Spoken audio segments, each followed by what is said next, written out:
How's it going, everybody? It's Ryan. Going to do a quick Q&A. I've accumulated a few questions over the past few weeks, and I thought I'd consolidate them. One of the questions was, why does my hand get tingly and numb after I low bar back squat? Is it dangerous? I would think it is dangerous, and it's something you should be concerned with because it's something that I've experienced. And based on my research and sort of kind of what I've learned, is that if you get tingling in the pinky or the third finger, that's typically related more to some compression in the elbow or in the cervical spine, so it's a nerve getting pinched possibly.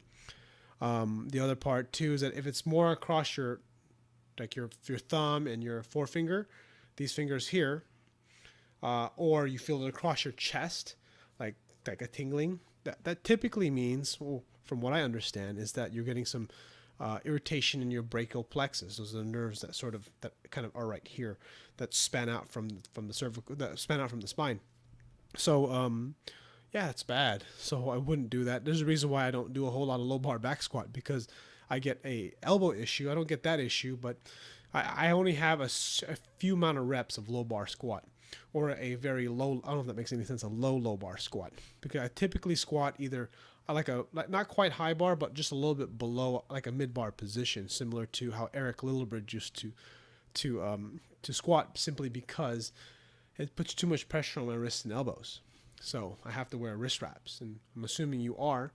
So yeah, stop doing it. And if you want to fix it, oh yeah, you also said something about thoracic outlet syndrome.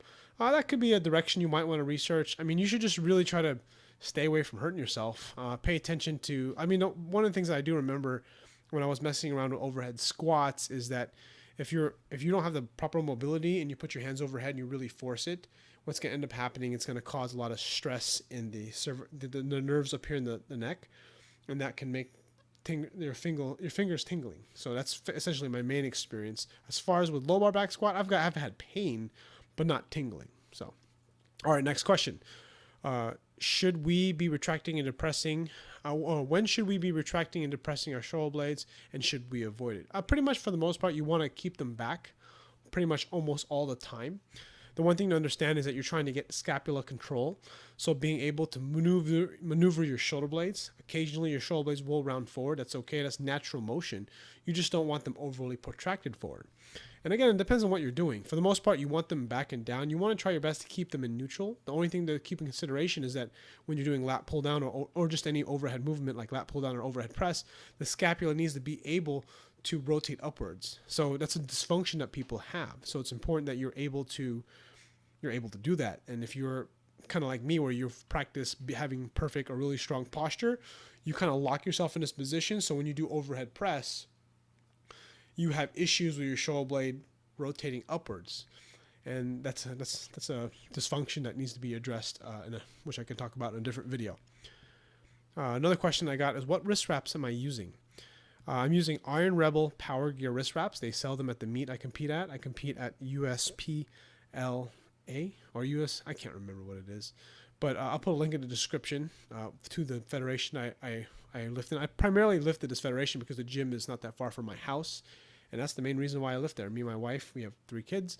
It makes it easiest to go there. We don't have to travel too far or get a hotel or anything like that. And they have pretty good products. I mean, you compare it to like who is there? Like, Mark Bell stuff. I love his stuff. I really do enjoy. I would love to get some gangster wraps, but they're just really expensive. So, all right. So next question is, why aren't my squats explosive?